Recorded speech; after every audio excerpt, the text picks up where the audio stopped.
Sideways #5, Justin Jordan writing solo this time, and it is not Rocafort in the art. I didn't change that. I meant to change that. Yeah, it's not Rocafort, which threw me for a loop because Rocafort has such a look for the character. But I feel like the artist did a pretty good job of it was. It kept it in a similar style. It wasn't like just completely, it wasn't just a complete departure. Yeah, it's Robert Gill because he's Gill, there you go. As a storyteller with Justin Jordan, but Jordan's credited for the dialogue. Yes, but, yes. So this is interesting because this is the first time we've reviewed this together because you hadn't read this at first and then you caught up since last issue because you liked what I was saying about it. So are you glad you caught up? Did you enjoy this issue? Yeah, and I said this when you were describing it. It sounded like what I wanted Blue Beetle to be, and I still feel that way. We get a lot of the high school stuff in how it impacts his life. Yeah, because the main plot of this one is that there's like a meta teenager who's basically an internet troll, both in internet and in real life. Like he'll sort of rail people up, but the more he does it, it actually affects people's moods. Like it actually does like, some sort of like empathetic link to them, and then the more they get railed up, he feeds off of that and becomes more powerful. So it's like the living personification of a bully. Or a troll. That's what he is. It's the don't feed the troll, and I felt like there's some very meta Justin Jordan comments about. Oh sure, yeah. Like, are you infringing on my First Amendment right? And there's a line like that, yeah. All the stuff that you see internet trolls do all the time, and he's basically like, he doesn't believe the stuff. He's just saying it because it gives him more power. Yeah, because he's got the video that Derek made a couple issues ago, Sideways, where he's like, oh, this is stepping out with Sideways, and he was trying to make like a YouTube show out of his superheroing antics. And he figured out from that he goes to the same school as him, so he's like calling him out. He's calling it Sideways in front of the school, this bully. And Ernie's like, oh, maybe you shouldn't. And stop referring to yourself as Sideways in public. You got to keep this your secret identity thing going. I like that she's kind of the smart one. Yeah. Well, their relationship's one of my favorite things in the book because it feels like an actual, teenage relationship. I agree. Yeah. No, I like Ernie a lot. I like the introduction of her sister Emmy, who's older, is not as, I mean, she's obviously a bit more of a typical high school girl than Ernie is, but the joke at the end that she's got the hots for Sideways, and Ernie's like, you may want to see this Ernie. clip. And obviously, I mean, I think we expect that him and Ernie will eventually have a relationship. Yeah, they'll have that will they won't they thing for a while, I'm sure. But this one also, out of all of these, outside of the Terrifics, this one feels the most like it belongs in DC.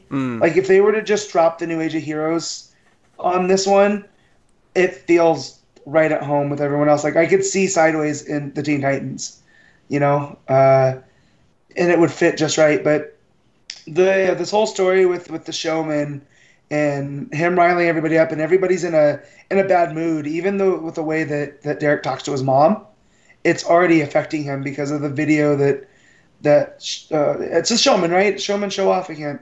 Yeah, it's one of those two. Yeah, but showman. The video that he posted is just already affecting him, and he's super crappy to his mom, and we get some more of her at her company. Because the reveal at the end is that she sneaks in. She wants to see what the competition is for this internship that she was trying to get her son, and she finds out they've got footage of him using his powers in his bedroom, and she's like, "What's happened to my son?" I love that he's using his power to get like a can off his like table that's across the room.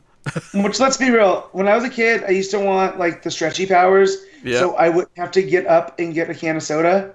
I could just sit there and stretch back. So of course, but it works. Yeah, and I like how Ernie figures out, like, if we can't hear him, then he has no power.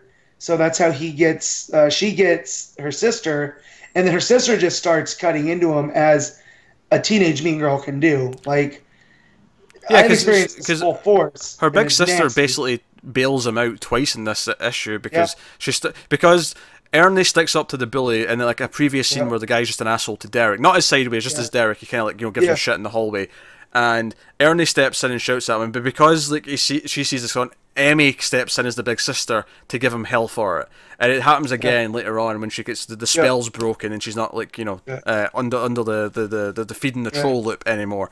Exactly. So that is, it's a really good meta little commentary. It's fun stuff. It's more like high school stuff. It's probably the most high school stuff we've had in this issue in the book so far. But let's not gloss over the opening couple of pages where we set up some of the ongoing plot where the Fugitoid Fugonauts. The Fugonauts, that's it. Obviously named after Tempus Fugit, all the time and space malarkey. But he's like, there's something happening. There's like we're in the was it the space between space and the time between time. It's time, if you will. All these, like, this is where you're rifting through every time you rift, and something's like corrupting it. I don't actually think it's you anymore. So I think what I need to do is actually train you to help fight this, and you can actually help with this and stop this from happening. So I like that because it's giving them this greater purpose on top of just like general superheroics. But it's nicely like it's nicely going together with the general teen stuff. I think it's just the higher purpose. Alongside the simple saving people here or there thing. Yeah, and that goes into, he thinks that's why he's in a bad mood, because he's just been given this responsibility of, well, now I have to be like reality police, and I have my mom, and I have school, and I'm trying to do the sideways thing. But it turns out, it's a little of that, but it's also everything else that's going on in the issue. But and also, I don't know if you read the New 52 Vibe series. I did not. When it was out. But so they used a lot of that in the Flash TV for Cisco, how he can, interdimensional doorways and he can sense people from other things. That's what a lot of that series was, except he was working for Argus, so it's a little different. But that's what a lot like this Tempus Fugonaut stuff feels like. He's like, well, no, you're the guardian of the gates now. Like, you need to help us out. And that's kind of what they did to Vibe. And if they're going to make this guy like the new Vibe, that's cool. Like, again, I like when they kind of update characters and in this kind of way. Yeah, and of course he wins the fight when he takes the showman away from the people, so he's got no power anymore. I also like there's a moment in the fight where he tries to rift away, and the showman drags him back, and he's sort of reaching for his rift. I thought that was a nice little moment. It showed like how vulnerable he might be in a certain situation. But like I said, I dug the stuff with Ernie, like, hey, my sister's got the hots for you now, and then the final reveal that his mother's finding out what he can do. So we'll see how we wrap that up next issue. But no, I'm digging this book a lot. It actually kind of hurts that it's probably not going to live that long. It'll be 12 issues, maybe 18 at a push. But again, if they wanted to add him to any one of these teams, that's Teen true. Titans, whatever, I'm cool with that. Like, I like this character a lot. It's a shame that we get those certain books. I mean, maybe it's doing well digitally and it'll stay alive. I don't know, but it's a shame with the comics industry how like it'll open at like 30, 40,000, and it's like, okay, it'll survive for a little while, but it's not going to last longer than a couple of trades, and then it'll be done. That's how I felt about New Superman, and it just kept going. And I was like, okay, good. We're not. So like in baseball, when there's a perfect game or a no hitter going on, you don't talk about it. You're just like, we see what's going on. You don't talk about it until it's over. That's how I kind of feel about these smaller series. Where it's just like, we're not going to talk about it almost ending until it's not, So, But very good. So what would you rate this one out of 10, Matt?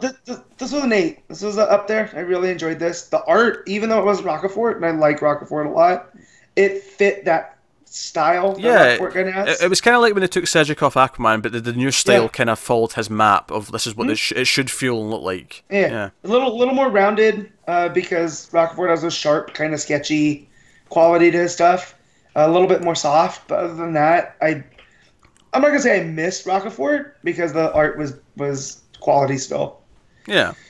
So no, I'd probably give it an 8 as well. I think it was a great issue. It's probably the best one yet, and I've said that like probably the last like 3 issues. So which means it keeps getting better. So he didn't flinch anyone in this one though. I was a little disappointed. That's true. I like that running gag. I do like when he accidentally maims someone, but I feel like they can't do that forever. But I mean, at least so far I'm enjoying it.